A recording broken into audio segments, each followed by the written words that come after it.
A revealing moment was when I asked some students to give some feedback with some feedback sheets, and with a little bit of encouragement they took over the exercise, and although there was a leader in the group, they gathered all the information from the other people in the group, and it was all quite a jolly and positive activity. So that was quite an easy activity for me to do if they did that role themselves.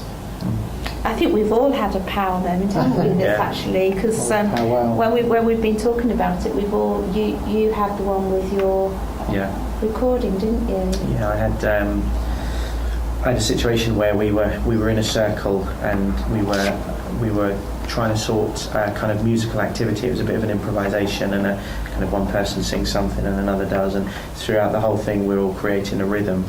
And at the end of it we then broke off for discussion, so there was a chance for peer-to-peer feedback, observation, discussion, performance, critical friends analysis, and I offered to record it on my phone and then email out to everyone, just so they could actually see that when I said it sounded great, it really did, because they could hear it for themselves. And at that point there were about 16 people just pressed record on their phone and chucked it into the middle of the circle. So for me I actually thought that this is probably a really lovely example of people owning their own learning and their own personalised learning, which is what we're doing. And for me that was just kind of defining the moment of it, and I thought actually this is something I've taken away, and by chance luckily people have proven to me how to do it. It wasn't anything I'd done, it was just quite lucky and fortunate that they did it for me. So that was a big deal actually. I think mine probably was that given a British health and a British structure, how quickly they could actually start to become more autonomous themselves, to go from not doing anything to being able to do something for themselves. I'd have to say that the most powerful one for me was, I was really quite nervous about the very first peer feedback that I facilitated, and I was really shocked at how receptive they were to it, and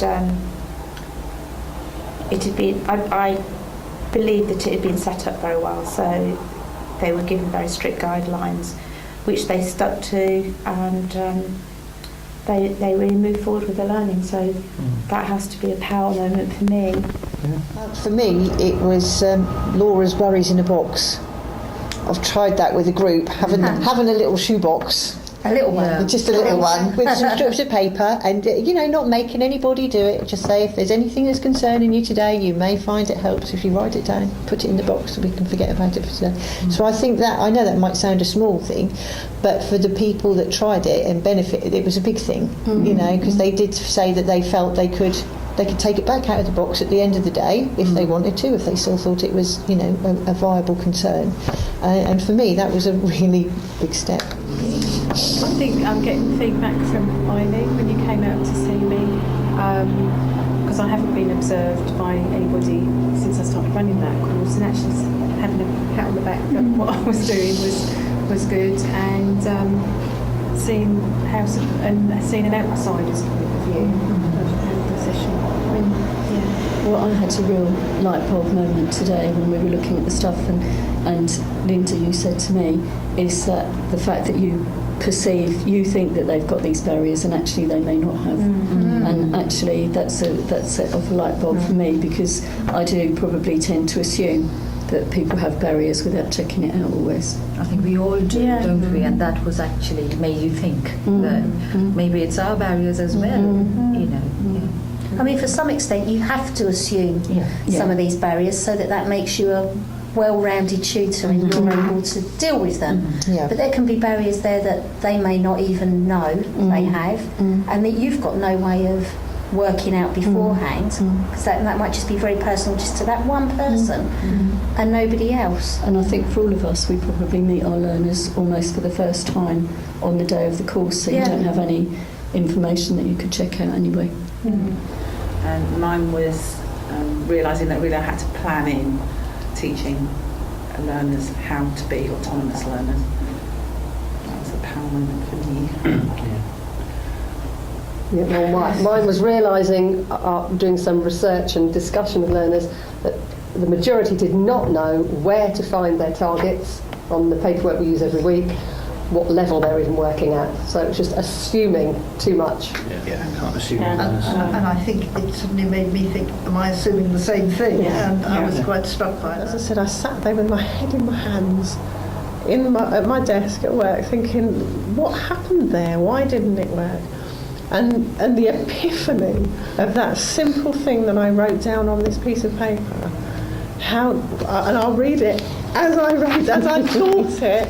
It says, how do I make my learners who refuse to think? And I think that's where I started to properly think about this, where I started to go, well, actually, some learners want to think. Why? Why do some learners want to think? And some learners don't want to think.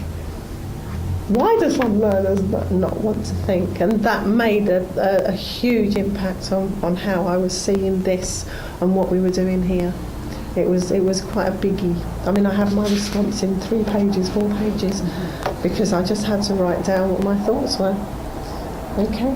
I think what I've kind of got out of it is to know that you're not on your own. Everybody else is also in the same boat.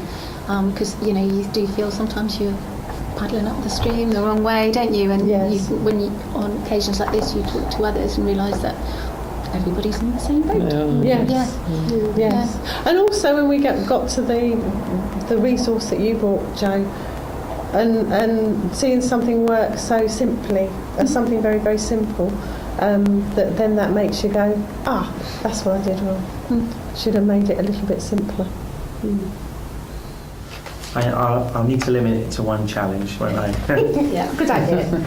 I think the main challenge for me has been time, really, and dealing with this in a way that I wanted to feel like was fair to do it. I didn't want to feel like I just turned up, even though I probably do feel like that.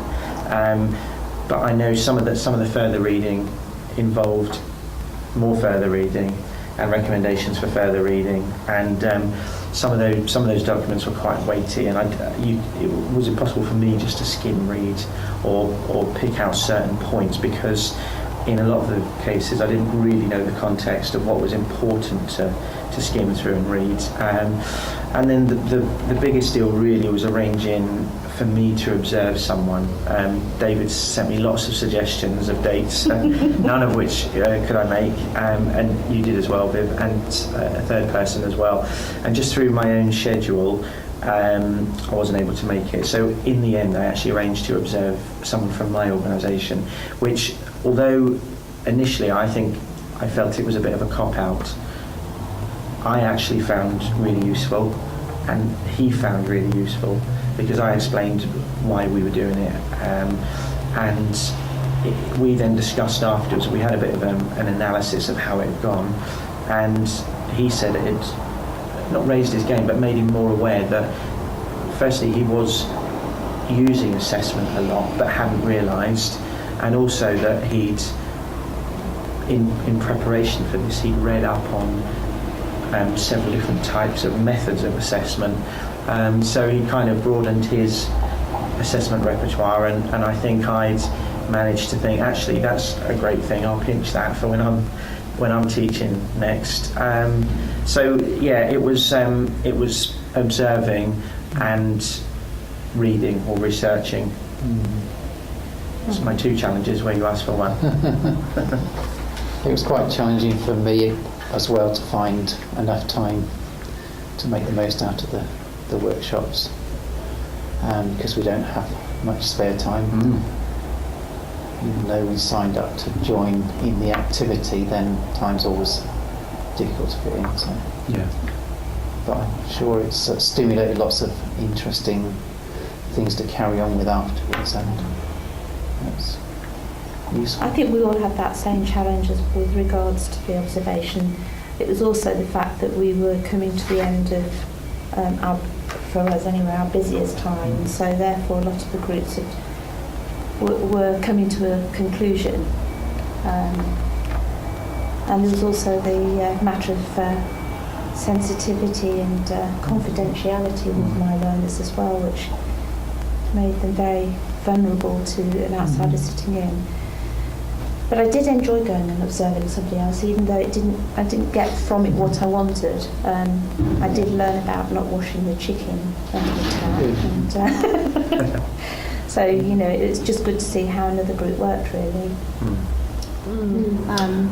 But I also think that sometimes, like anything, you have to reflect on what you did, and perhaps I tried to run before I could even walk. Perhaps I should have reined it in a little bit rather than do the entire thing at one go, and expect my learners to understand what I was trying to achieve by this.